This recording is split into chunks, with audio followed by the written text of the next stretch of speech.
Makasih ya yang sudah klik video ini. Oh iya, kali ini aku akan cerita sebuah kisah tragis tentang seorang pria di Jepang yang membuka jasa bunuh diri di Twitter. Pria yang masih tergolong muda itu berhasil menghilangkan nyawa 9 orang hanya dalam waktu kurang lebih 2 bulan aja. Nah lo, udah pernah dengar belum tentang cerita Twitter killer ini? Kalau udah, nggak apa-apa ya denger versi aku. Terus buat yang belum, sini deh aku ceritain. Peristiwa ini terjadi pada tahun 2017, tepatnya di kota Tokyo, Jepang.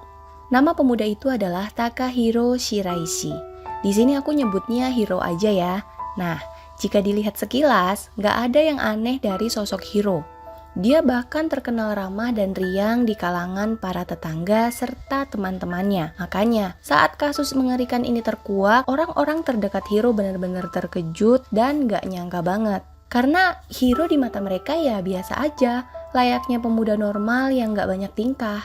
Tapi ternyata, ada salah satu teman kecil Hiro ini yang kayak notice gitu, kalau Hiro kecil punya kebiasaan bercanda yang agak ekstrim. Jadi, dia kalau lagi main sama teman-temannya, Hiro suka tuh tiba-tiba nyekek temennya gitu. Terus nyekeknya bukan yang pura-pura ya, tapi beneran nyekek yang sampai si temen itu gak bisa napas. Tapi berhubung ini kejadian pas Hiro masih kecil ya, saat itu mereka nggak menanggapi serius soal ini dan cuma nganggap kalau itu cuma kelakuan random anak kecil aja. Nah, jadi gimana sih background dari Hiro ini? Takahiro Shiraishi berasal dari keluarga yang bisa dikatakan kurang mampu ya, karena saat lulus SMA dan teman-temannya sibuk kuliah, Hiro nggak bisa kayak mereka karena terbentur masalah biaya. Saat itu, dia justru sibuk mencari kerja untuk melanjutkan hidup. Dan karena Hiro juga cuma punya background pendidikan SMA aja, dia agak susah mungkin ya buat dapat kerjaan yang ibaratnya bagus gitu. Hingga akhirnya Hiro memutuskan untuk bekerja di industri prostitusi di distrik Kabuchiko, Tokyo. Mungkin saat itu Hiro hanya berpikir gimana caranya untuk mendapatkan uang. Jadi walaupun kerja di sana, ya udah dijalanin aja. Jadi selama Hiro kerja di Kabuchiko ini, dia bertugas untuk mencari dan merayu para wanita muda agar mau datang ke klub-klub malam yang ada di distrik Kabuchiko ini. Selanjutnya, Hiro akan merayu mereka agar mau menjadi cewek-cewek open BO. Mungkin gampangnya Hiro ini semacam mucikari gitu ya. Nah, gimana caranya Hiro merayu para korbannya agar mau bekerja sama dia? Jadi ternyata dia ini cukup update ya, karena pada tahun 2017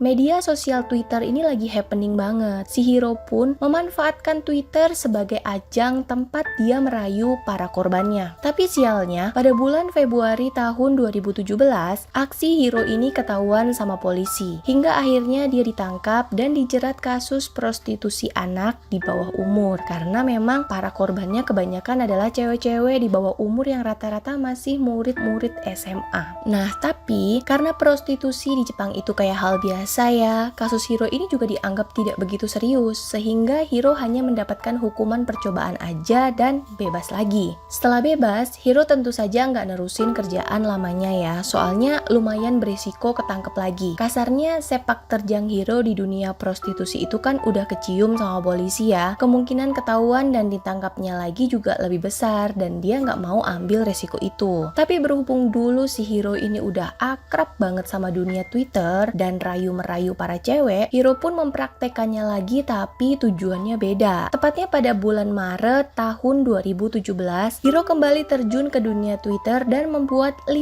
akun sekaligus. Salah satu akunnya pakai username Hanging Pro. Di akun itu, Hiro sering banget bikin Twitter yang cukup provokatif dan cenderung serem ya. Contohnya dia nulis tweet kayak gini, bunuh diri itu gak susah loh, kalau kamu sanggup, saya bisa bantu. Jujur buat aku pribadi ini serem banget ya. Jadi ternyata kali ini tujuan dia bikin Twitter memang untuk merayu para cewek-cewek, cuma beda. Kalau dia dulu ngerayu cewek buat dijadiin cewek open BO, sekarang lain lagi. Dia menyasar cewek-cewek muda yang lagi stres, labil atau depresi untuk dimanipulasi agar mau mengakhiri segala masalah dengan cara bunuh diri. Jadi si Hiro ini semacam buka jasa bunuh diri. Dan bahkan gilanya, Hiro mempromosikan jasanya ini dengan iming-iming kalau dia juga bakalan ikut bunuh diri bareng mereka. Sumpah ini level seremnya udah tingkat dewa gak sih? Dan target korban Hiro ini berusia kisaran 15 sampai 26 tahun. Itu kan bisa dibilang semacam umur-umur labil ya. Dimana di usia-usia ini, kena masalah dikit aja pusingnya udah kayak dunia berakhir rasanya. Iya nggak sih? Dan memang rata-rata korban dari Hiro ini adalah perempuan dengan kisaran usia itu. Dari 9 korbannya hanya ada 1 orang cowok. Ya itu pun sebenarnya nggak sengaja. Karena sasaran Hiro memang cewek-cewek aja. Nah, gimana sih caranya Hiro menjerat para korbannya selain menulis tweet-tweet horor tadi? Jadi, awalnya Hiro ini kayak semacam ngamatin tweet-tweet cewek yang terlihat galau. Dan jika dirasa masuk nih jadi kriteria sasaran dia, Hiro bakal mulai ngedeketin semacam DM, ngasih perhatian gitu, lalu mulai melancarkan keahliannya dalam merayu. Kok bisa sih ada yang kerayu? Nah, jadi cewek-cewek galau yang lagi stres itu kan biasanya lumayan rapuh ya. Mereka itu kayak gampang banget dimanipulasi dan kepancing sama rayuan Hiro. Setelah mereka terjerat, Hiro ini bakal ngajak janjian buat ketemu di apartemen miliknya. Para korbannya juga harus membayar tarif loh ya, dimana itu dipakai sama Hiro buat memenuhi kebutuhan dia sehari-hari. Ini agak aneh gak sih? Bayar buat dibunuh. Tapi ya emang gitu. Nah, balik lagi ke aksi Hiro ya. Setelah para korban ini sampai di apartemen Hiro, Hiro bakalan ngasih semacam wine atau minuman beralkohol yang udah dicampur sama obat penenang yang bisa bikin para korbannya ini nggak sadar pokoknya. Setelah itu, Hiro akan memperkosa para korbannya dan selanjutnya mencekik hingga mereka tewas. Hiro melakukan pola yang sama untuk 8 korban wanitanya. Lalu, gimana sama satu laki-laki yang juga menjadi korban Hiro? Jadi ternyata, laki-laki yang berusia 20 tahun itu merupakan pacar dari salah satu korban Hiro. Ceritanya si cowok ini putus sama ceweknya. Nah, si cowok ini curiga kalau ceweknya selingkuh sama Hiro. Makanya dia semacam menggerebek Hiro gitu ke apartemen Hiro. Tapi berhubung yang digerebek modelan psikopat kayak gini, ya udah. Cowok itu pun mati sia-sia di tangan Hiro. Lalu gimana caranya Hiro nggak ketahuan sama polisi, padahal dia udah ngebunuh sebanyak itu. Jadi,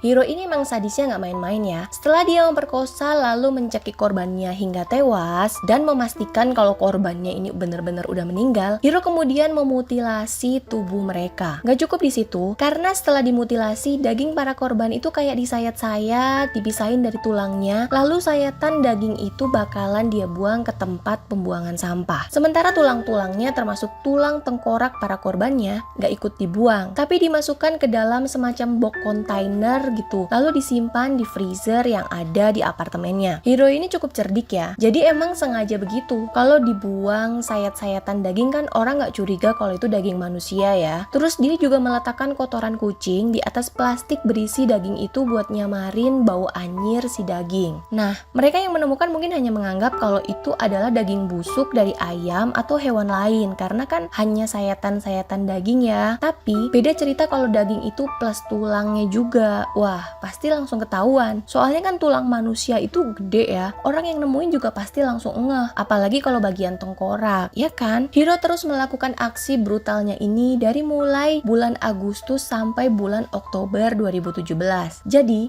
hanya dalam rentang waktu 2 bulan aja, Hiro udah bisa membunuh 9 orang loh. Total banget sadisnya ya. Tapi ibarat pepatah, sepandai-pandainya tupai melompat, pasti akan jatuh juga. Aksi Hiro ini pun akhirnya terkuak teman-teman. Hal ini berawal dari korban ke-9 Hiro yang dinyatakan hilang sama keluarganya. Lalu pihak keluarga melapor ke polisi. Korban yang bernama Aiko Tamura ini berusia 23 tahun. Dan diketahui sebelum dia menghilang, dia sempat menuliskan sebuah tweet keinginannya untuk bunuh diri. Nah, pas Aiko hilang itu, kakak Aiko akhirnya bisa login ke akun Twitter milik Aiko untuk mencari informasi. Dan di sana dia menemukan sebuah DM yang sangat mencurigakan dari sebuah akun yang ternyata milik Hiro. Si kakak berusaha mencari tahu pemilik akun itu dan kebetulan ada salah satu teman Aiko yang juga suka dicurhati sama Aiko. Si kakak nanya sama dia, kamu kenal nggak sama akun ini? Dan si teman Aiko bilang, kenal kak. Bahkan kemudian dia bilang jika akun itu juga pernah DM dia nawarin jasa bunuh diri.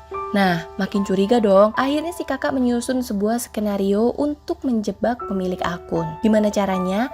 Jadi si teman Aiko ini pura-pura depresi dan butuh bantuan Hiro. Hingga akhirnya mereka janjian ketemu di apartemen Hiro. Tentu saja kakak Aiko ngikutin mereka bareng polisi ya. Dan begitu mereka masuk apartemen, langsung deh polisi menggerebek apartemen itu. Waktu itu polisi menemukan sebuah tas kecil yang ternyata emang milik Aiko. Udah deh langsung Hiro diinterogasi perihal keberadaan Aiko. Dan yang bikin speechless, si Hiro ini tenang banget loh waktu polisi ngegerebek apartemennya. Bahkan dia dengan santai nunjuk sebuah freezer besar saat polisi nanya di mana Aiko berada. Ini beneran nunjuk doang. Tuh Aiko di freezer.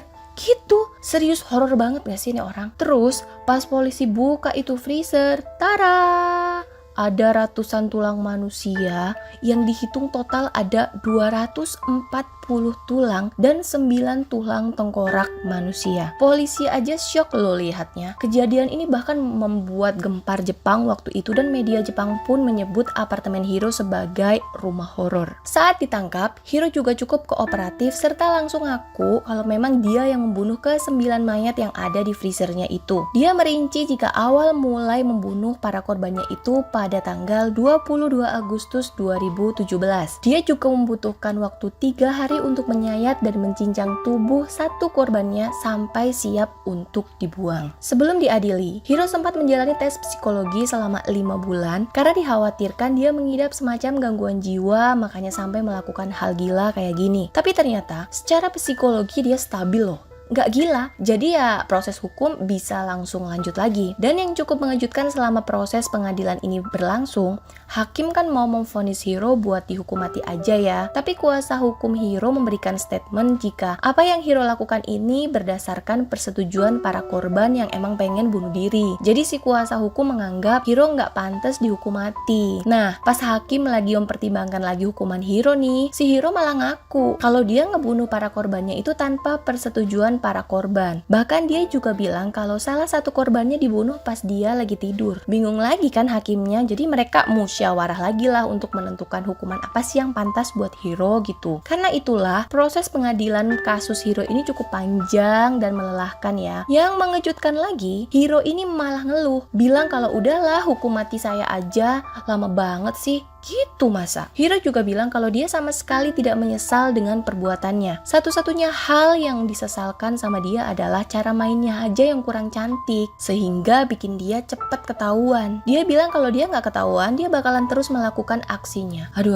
Serem banget nggak sih? Tapi tenang, akhirnya polisi Jepang pun menjatuhi hukuman mati kepada Hiro di bulan Desember tahun 2020 saat Hiro berusia 30 tahun. Tentu saja kasus ini booming banget ya, bukan hanya di Jepang tapi di negara-negara lainnya, serta menjadi pembahasan yang cukup serius di Jepang tentang jasa bunuh diri di internet, mengingat Jepang menjadi salah satu negara dengan tingkat bunuh diri yang cukup tinggi di dunia. Hal inilah yang membuat Hiro memperoleh celah untuk membuka jasa bunuh diri. Soalnya Hiro paham banget kalau warga negara dia itu banyak yang nyari jasa bunuh diri karena tekanan stres yang tinggi, baik masalah pekerjaan maupun masalah lainnya. So, itulah dia kejadian yang lumayan bikin speechless ya, dimana ada orang segila Hiro dan korban-korbannya nggak kalah gilanya juga, karena kalau dipikir awalnya mereka kan emang bersedia bayar buat dibantuin bunuh diri ya. Ya walaupun akhirnya dibunuhnya terpaksa. Di sini kita paham ya, kalau sakit mental itu benar-benar bahaya banget. Mereka yang stres, depresi itu rapuh dan gampang banget dimanipulasi untuk melakukan hal-hal di luar nalar termasuk bunuh diri. Jadi buat kita yang mungkin punya teman atau saudara yang kayaknya kok sedih berlarut-larut, stres terus-terusan, coba rangkul dan beri perhatian ya, biar mereka merasa berharga lagi dan semangat buat bangkit menjadi pribadi yang lebih baik lagi. Terima kasih yang sudah menonton video ini dari awal hingga akhir, makasih banget ya. Jangan lupa support channel YouTube ini dengan cara klik tombol subscribe dan nyalakan lonceng notification agar kalian tahu saat aku cerita lagi, cerita mulu, cerita terus untuk kasus selanjutnya. Dadah!